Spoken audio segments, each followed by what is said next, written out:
Assalamu alaikum. I will be speaking about some aspects of the life of the greatest of all messengers, Muhammad sallallahu alaihi wasallam. Why do we say he is the greatest of all messengers? Well, that is what Allah told us, and Allah subhanahu wa ta'ala not only chooses him as the greatest of all messengers, but the most loved one to Allah, the best of creation. Allah has chosen five of his messengers above others. Allah says in the Quran, in Surah Al-Baqarah, the messenger we have raised some in level above others. So not all of them are in same rank. Allah subhanahu wa ta'ala mentioned five of them, and he mentions some of them in the Quran and some he doesn't mention in the Quran. Allah says, from these messengers, there are some whom we have related their stories to you, and some whom we have not related their stories to you, so you would not know them. And this is why Allah subhanahu wa ta'ala mentioned five names in one verse. Allah subhanahu wa ta'ala speaks about those who are known as Kullul Azmi Minal Rasul, those who are the most determined from among these messengers. They had the highest rank. They went through challenges upon challenges, great challenges, and these challenges raised them in rank. You look at the Prophet. Allah mentions Nuh alayhi wasallam, Ibrahim alayhi wasallam, Isa alayhi wasallam, Musa alayhi wasallam, and Muhammad sallallahu alayhi wasallam. May Allah peace and blessing upon all of them. They went through hardship, difficulty. The Prophet Muhammad sallallahu alayhi wasallam went through the greatest hardship, the greatest difficulty, challenge upon challenge. When we talking about Muhammad sallallahu alaihi wasallam, we need to realize Allah loved him the most. If Allah wanted, Allah could have actually facilitated his living on earth with the greatest of luxury. But Allah wants us to know, when he loves you, it does not mean that he is going to shower upon you the luxury of the world, because whom he loved more than you, he did not shower upon them the luxury of this world, but he gave them contentment. Allah says in Surah Al-Furqan, glory be to Allah, whom if he had willed he could have made for you, O Muhammad sallallahu alaihi wasallam, much better than everything. He would have made for you gardens, rivers, palaces he would have given you. So, if we take a look at technology, our advancement we have, this technology, if Allah wanted, he could have let it be at the time of Muhammad sallallahu alaihi wasallam. But all this advancement, all this technology, and all this luxury, everything, Allah kept it for later on. Imagine we believe firmly in every aspect of the life of Muhammad sallallahu alaihi wasallam, but we have not seen him with our eyes.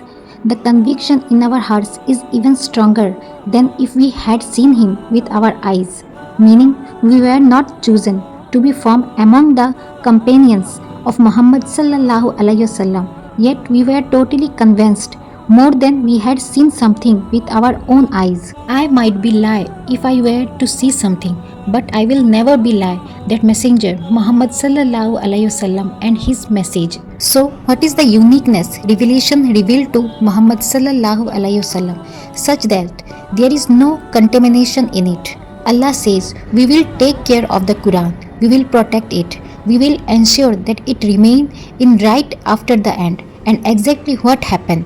And if you look at the Quran today across the globe, there is one Quran. And subhanallah, there might be a few dialects of reading it. It does not change the meaning. Subhanallah.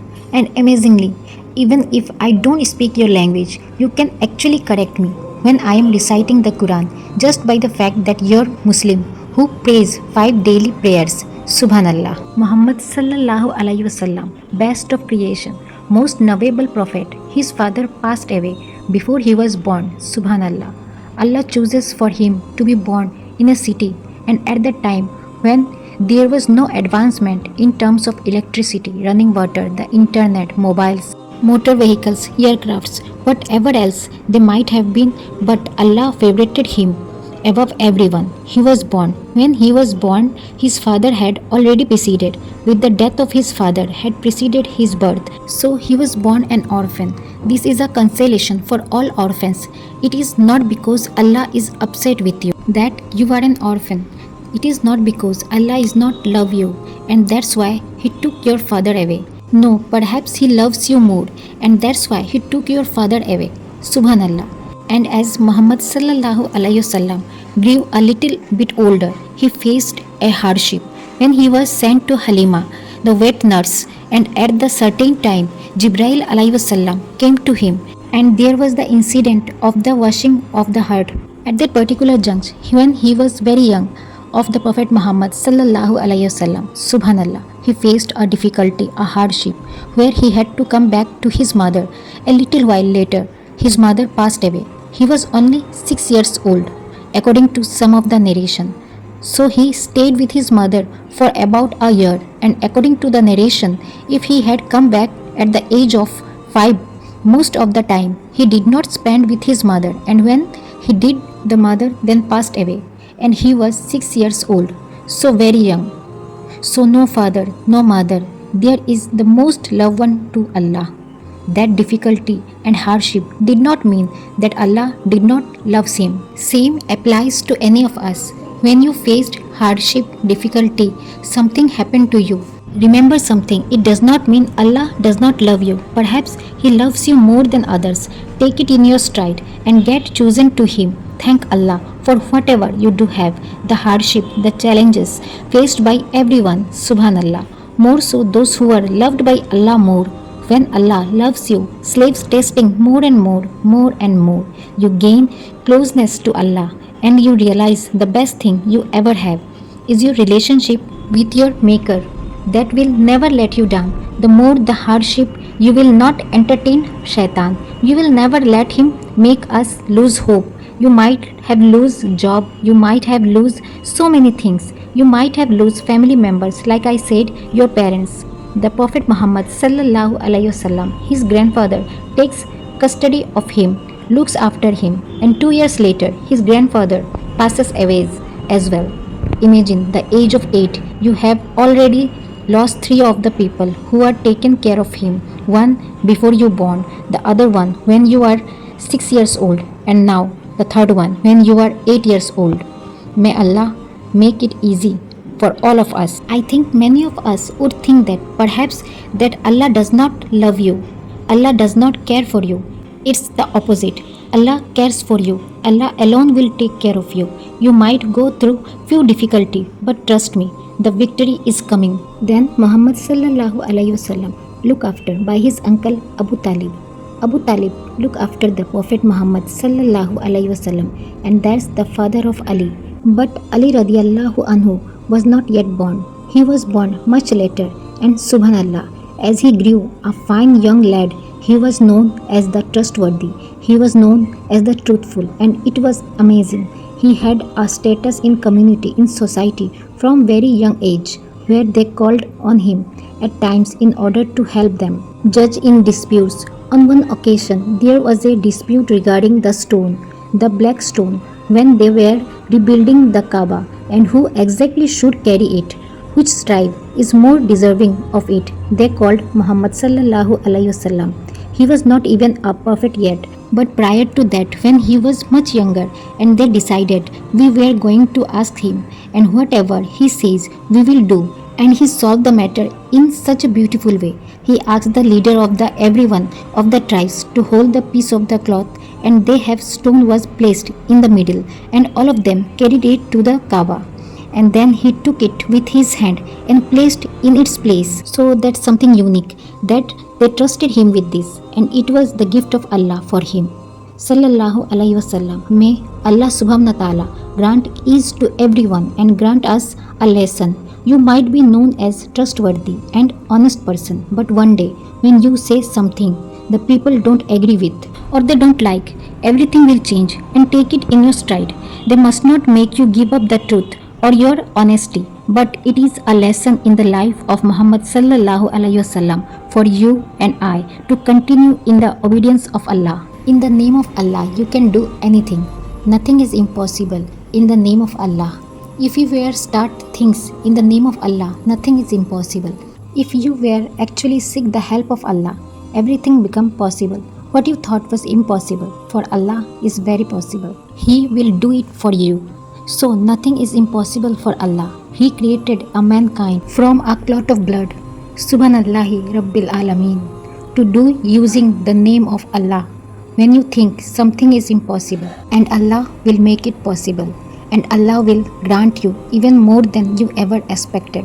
You did it in His name and His help, and you continued seeking that help of His. That's Allah. Now with us, you were taught to be build good circle. You attend the masjid every day. You have a good circle of people who don't harass you. They have good character and conduct. Oh, they were taking from your character and your conduct. So that is a very important factor. Muhammad sallallahu alaihi wasallam friends helped each other. They accepted Islam, but there were other people who rejected.